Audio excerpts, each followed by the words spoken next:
जय माता दी। ओम नमः शिवाय। नमस्कार प्रिय भक्तगणों, शारदीय नवरात्र की शुरुआत हो चुकी है, लेकिन क्या आप जानते हैं कि नवरात्रि का क्या महत्व है? क्यों नवरात्रि में कन्या पूजन किया जाता है?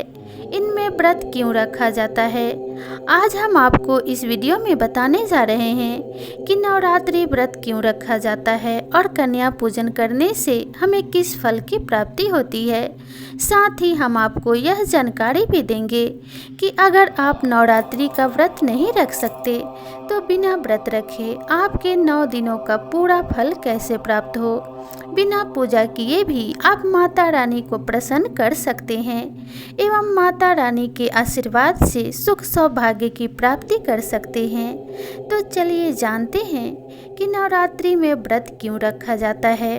इसके बाद हम आपको बताएंगे कि बिना व्रत रखे ही आप नवरात्रि व्रत के बराबर फल की प्राप्ति कैसे कर सकते हैं।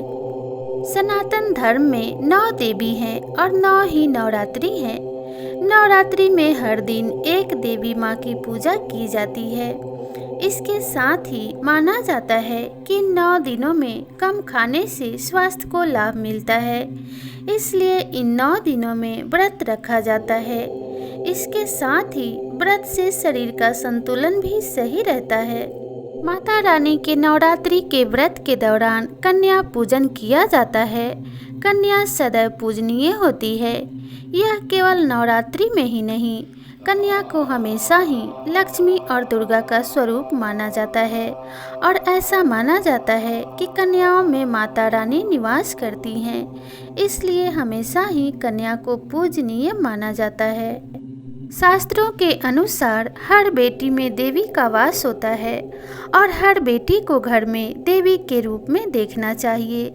माना जाता है कि किसी ब्राह्मण कन्या को भोजन करवाने से रिद्धि सिद्धि की प्राप्ति होती है।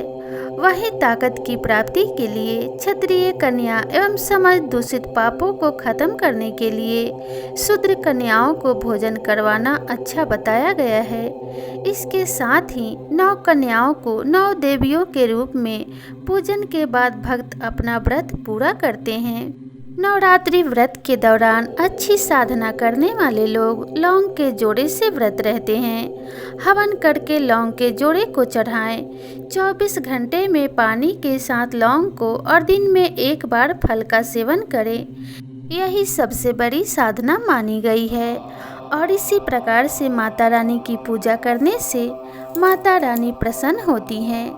तो चलिए अब जानते हैं कि अगर आप व्रत नहीं रख सकते या फिर किसी स्वास्थ्य समस्या की वजह से आप व्रत नहीं रख पा रहे हैं तो व्रत के फल को प्राप्त करने का एक सरल उपाय है, जिससे आपको नवरात्रि के 9 दिनों के व्रत का फल एक ही दिन में मिल जाएगा। सिर्फ एक काम करने से ही माता रानी आपकी मुरादें पूरी कर देंगी और आपसे प्रसन्न होकर आपको मनोवांछित फल प्रदान करेंगी। तो चलिए जानते हैं कि आखिर वह काम कौन सा है जिसे करने से माता रानी शीघ्र प्रसन्न हो जाती हैं। ऐसा माना जाता है कि नवरात्रि के 9 दिनों में अष्टमी तिथि का खास महत्व होता है। अष्टमी तिथि पे विधि विधान से पूजा करने पे माता रानी शीघ्र ही प्रसन्न हो जाती हैं और अपने भक्त की सारी मुरादें पूरी कर देती हैं। अगर आप किसी कारणवश 9 दिनों का व्रत नहीं रख पा रहे हैं या फिर आपने माता रानी का कलश भी स्थापित नहीं किया है तो आपको अष्टमी के दिन व्रत रखना चाहिए।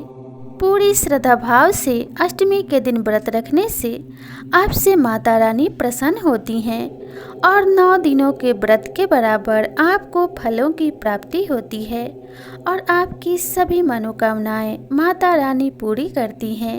तो चलिए जानते हैं कि नवरात्रि के दिन आपको व्रत किस प्रकार से रखना है ताकि माता रानी आपसे शीघ्र ही प्रसन्न हो जाए। अष्टमी के दिन व्रत रखने के लिए आपको सुबह स्नान आदि करके साफ स्वच्छ वस्त्र धारण करना है। फिर एक चौकी पे एक लाल कपड़ा बिछाकर उस पे माता रानी की मूर्ति या फिर तस्वीर को स्थापित करना है। फिर फल और प्रसाद और श्रृंगार का सामान चढ़ाकर विधि विधान से माता रानी की पूजा करनी है। इसके बाद श्री दुर्गा सप्तशती का पाठ करना है। इस प्रकार से पूजा करने से माता रानी आपसे प्रसन्न होती हैं। पूजा के दौरान शुद्ध घी का दीपक अवश्य जलाएं। इससे आपके घर की सारी नेगेटिव एनर्जी समाप्त हो जाएगी और पॉजिटिव ऊर्जा का संचार होने लगेगा और ऐसा करने से आपकी सभी मनोकामनाएं पूरी होंगी।